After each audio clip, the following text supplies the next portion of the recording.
আসসালামু আলাইকুম, নমস্কার। আজকের এই গুরুত্বপূর্ণ আপডেটটি আয়ুষ্মান ভারত প্রধানমন্ত্রী জন আরোগ্য যোজনা বা পিএমজেএওয়াই এর সুবিধাভোগীদের জন্য। ব্লক প্রশাসনের নির্দেশ অনুযায়ী আশাকর্মীদের মাধ্যমে বেনিফিশিয়ারি ফিল্ড ভেরিফিকেশন ফর্ম বিতরণ করা হচ্ছে। তাই যারা এখনও ফর্মটি পাননি তারা দ্রুত নিজেদের এলাকার আশাকর্মীর কাছ থেকে ফর্মটি সংগ্রহ করুন। এই ফর্মে অনেক তথ্য আগে থেকেই প্রিফিল করা রয়েছে, যেমন আবেদনকারীর নাম, আধার নম্বরের শেষ কয়েকটি সংখ্যা, রেশন কার্ড নম্বর, আধারের সঙ্গে যুক্ত মোবাইল নম্বর, জন্ম তারিখ, জেলা, ব্লক ও গ্রাম পঞ্চায়েতের নাম এবং পরিবার প্রধানের নাম। প্রথমে এই তথ্যগুলো ভালো করে মিলিয়ে দেখুন। যদি কোনো তথ্য ভুল থাকে তাহলে অবশ্যই আশাকর্মী বা সংশ্লিষ্ট ভেরিফিকেশন টিমকে জানান।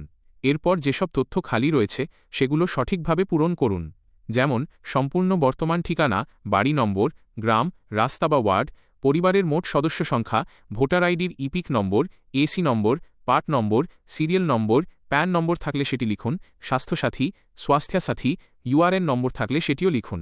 ফর্মের দ্বিতীয় পাতায় কিছু গুরুত্বপূর্ণ প্রশ্ন রয়েছে, যেমন পরিবারের বার্ষিক আয় ৮ লক্ষ টাকার বেশি কি না, পরিবারের কেউ আয়কর দেন কি না, আবেদনকারী অন্য কোনো কারণে অযোগ্য কি না। এসব তথ্য সঠিকভাবে যাচাই করে উত্তর দিন। খুব গুরুত্বপূর্ণ বিষয় হল, ফর্মের নিচের অংশে যেখানে এফএলডব্লিউ নেম এবং signature, recommended, not recommended, verifying officer, verifier name, designation, official use only, remarks অথবা ভেরিফায়ারের সিগনেচার লেখা রয়েছে, সেই অংশগুলো আপনারা কোনোভাবেই পূরণ করবেন না।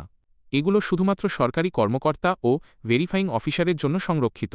তবে ডেক্লারেশন এবং কনসেন্ট অংশে আবেদনকারীর স্বাক্ষর বা বাম হাতের বুড়ো আঙুলের ছাপ দিতে হবে। সব তথ্য সঠিকভাবে পূরণ করার পর প্রয়োজনীয় নথিসহ যত দ্রুত সম্ভব ফর্মটি আশাকর্মীর কাছে জমা দিন, যাতে আপনার যাচাইয়ের কাজ সময়মতো সম্পন্ন হয়।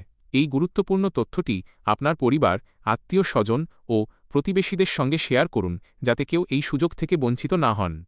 ধন্যবাদ। আরও গুরুত্বপূর্ণ সরকারি আপডেট পেতে আমাদের চ্যানেলের সঙ্গে থাকুন।